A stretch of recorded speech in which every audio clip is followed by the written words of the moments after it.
Five. Five.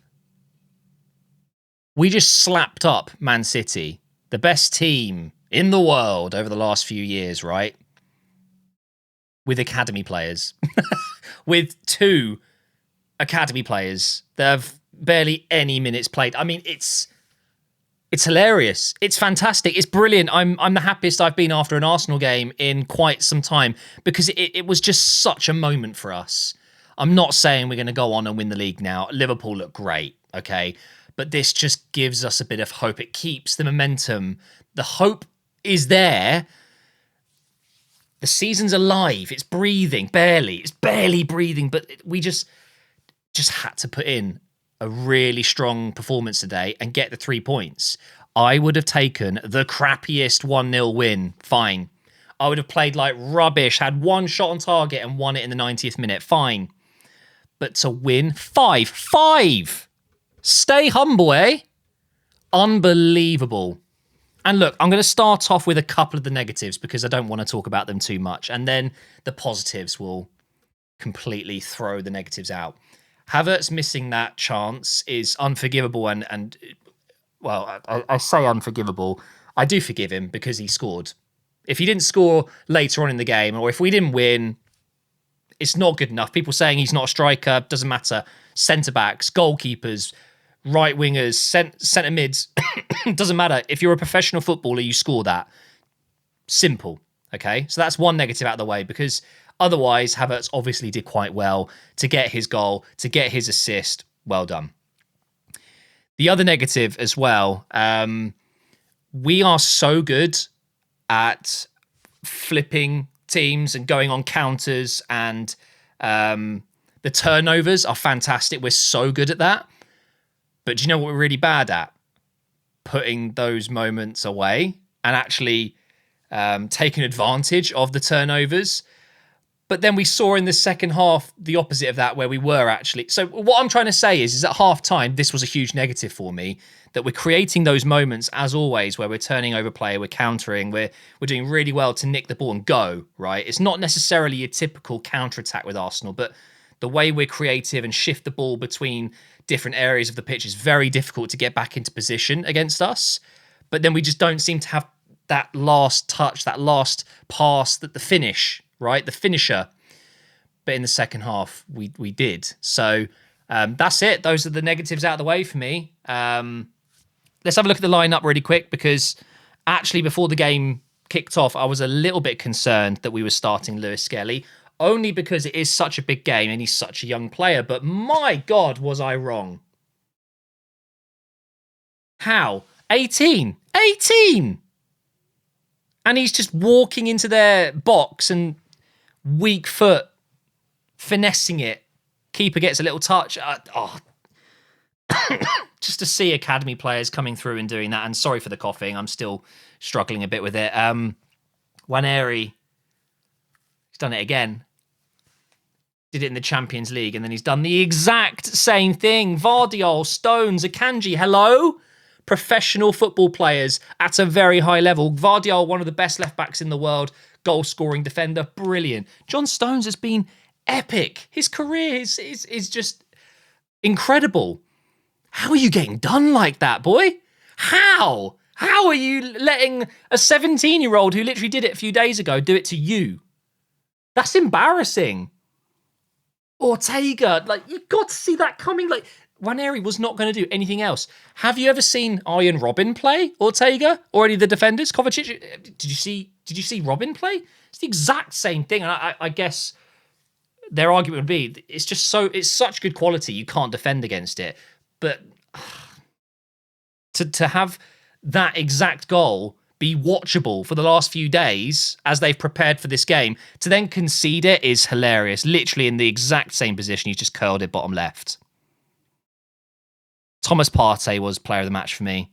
It's gone to Rice, 2 assists, fair play. But honestly, in terms of affecting the game on as a whole, Partey was everywhere. And I know there's things going on regarding Partey off the pitch, which no one supports. Allegedly, things are going on, but we don't We don't want to discuss that, okay? Because no one knows what's really happened. I'm keeping it on the pitch. Partey was world class today. And this is why him at right back sucks, because we missed this. He is a generational midfielder. When he switches it on like today, he's everywhere. I mean, City players will say after the game, oh my God, Thomas Partey was on one today. There was nothing we could do. He was everywhere. And sometimes you just have to admit that, and that's fine. That's okay. Players can just be that good sometimes.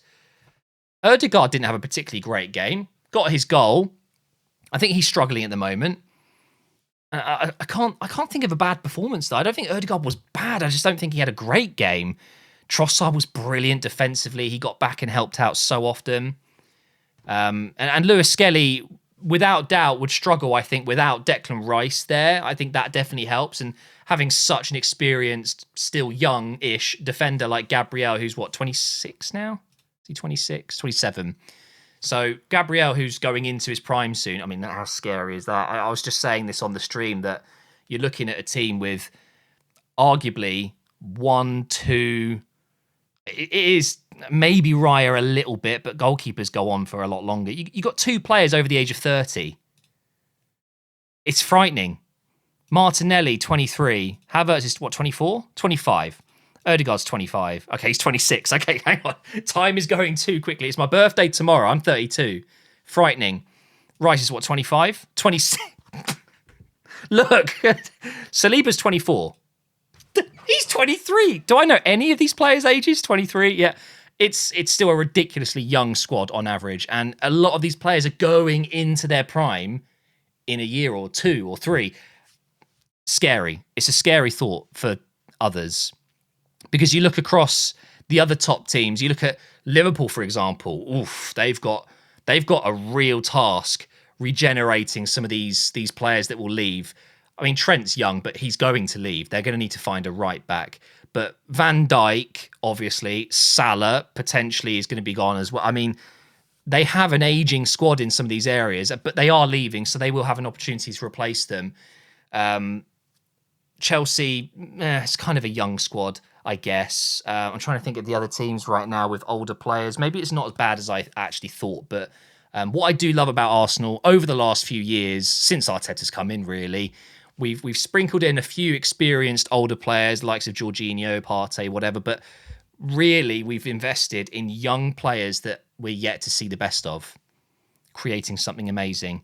And, you know, this is another thing that I mentioned on stream, because Arteta's been getting heat this season because we are struggling with injuries and we're not getting the results. And okay, we haven't played the best football ever. We're still very hard to beat, and we're still, you know, doing very well in the Champions League. Okay, the FA Cup and League Cup, not good enough. We've still got a chance with the Newcastle game, but yeah, you could say domestically it's been poor. And in the league, we're second, a strong second, and chances still alive. But he's still been getting a lot of heat, and I understand it's easy to jump to conclusions, especially now when we're experiencing a lot of success over the last few years. Success being competing, which is success for Arsenal Football Club. Over the last 15, 20 years, we've fallen off massively. We went from the Invincibles to Invisibles, pretty much, just getting top 4 trophy. Now that we're consistently competing at the very top, all of a sudden people want to get mad when a few results don't go our way. Shut up. Arteta has done more for this club than any one of our fans that watch the games and give money. Arteta has changed the whole club off the pitch as well as on the pitch. We are here because of Arteta and his staff. Yes, the Cronkays haven't been the perfect owners, but they have invested in the squad, and we've invested well for the most part. We are lucky. These 5-1 results, this was a dream just 5 years ago.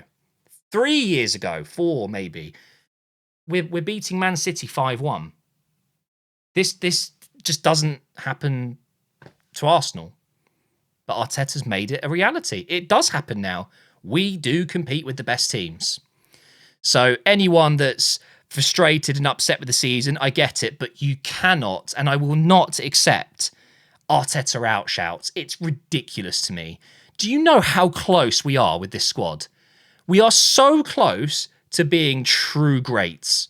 We could win everything with Arteta. I'm absolutely sure of it. As always, we're a couple of signings away. The Havertz miss, again, just shows we do need a top-level striker.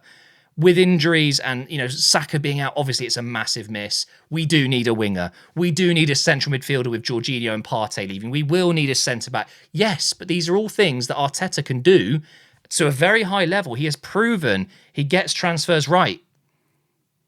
85, 90% of our transfers under Arteta and his staff have either been satisfactory or very good, successful signings. There are a couple that maybe weren't so great, but I trust him. I don't want any other manager. I don't. I get it. I get the frustration, but you're just not. You're not seeing the wider picture.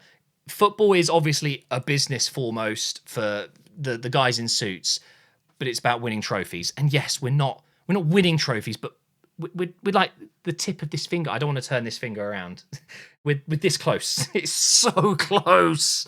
And with City falling off, Liverpool next season will struggle without Salah and co. Just saying, maybe next season is the one. But for now, guys, I want to say a massive thank you to everyone who came out to the stream. So many people checking in on me as well. Still not 100%, but I'm definitely getting better. And consistent content will be coming again soon. I've just not had a very good month, put it that way. But what a fantastic game. I'm so proud of the team. I'm going to go and get a McDonald's. I'm going to celebrate with a cheeky McDonald's. I haven't had one since last year, literally. So it's McFlurry time.